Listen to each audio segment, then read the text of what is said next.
Hi hello నమస్తే సినీ మాధుర్యం కార్యక్రమానికి స్వాగతం. ఒక భారతీయ నటి, బహుముఖ ప్రజ్ఞ కలిగిన అందాల తార 1980 నుంచి 1990 వరకు తెలుగు మరియు హిందీ చిత్ర పరిశ్రమల్లో ఎంతో ప్రభావ నటీమణుల్లో ఆమె ఒకరు. ప్రపంచంలో అందమైన మహిళగా అభివర్ణించబడింది. ఆమె ఎవరో కాదు, అందాల భరిణి, ఆకర్షాల హరిణి జయప్రద. జయప్రద ఆంధ్రప్రదేశ్లోని రాజమండ్రిలో తెలుగు మాట్లాడే కుటుంబంలో 1962 ఏప్రిల్ 3వ తేదీన జన్మించింది. ఆమె తండ్రి కృష్ణారావు తెలుగు సినిమా ఫైనాన్షియర్, తల్లి నీలవేణి గృహిణి.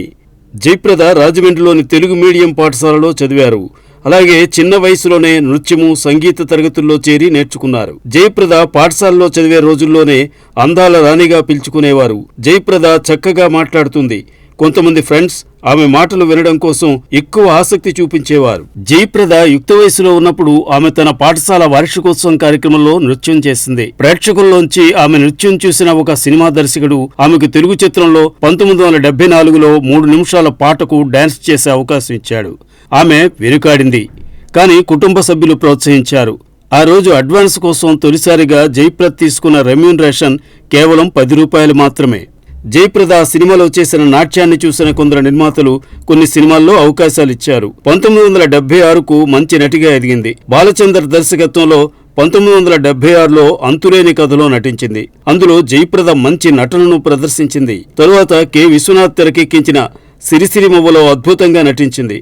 1976లో భారీ బడ్జెట్ పౌరాణిక చిత్రం సీతా కళ్యాణంలో టైటిల్ రోల్ సీతగా బహుముఖ ప్రజ్ఞను చూపించింది. జయప్రద 1977లో ఎన్టీ రామారావు సరసన హీరోయిన్ గా నటించింది.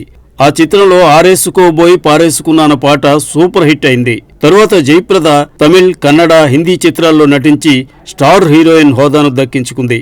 ఆమె తెలుగులో ఎన్టీ రామారావు, అక్కినేని నాగేశ్వరరావు, శోభన్ బాబు, కృష్ణ తదితర టాప్ హీరోలతో నటించి తెలుగువారి ఆదరాభిమానాలు పొంది తెలుగు కుటుంబాల్లో ఒక సభ్యురాలుగా స్థానం సంపాదించుకుంది.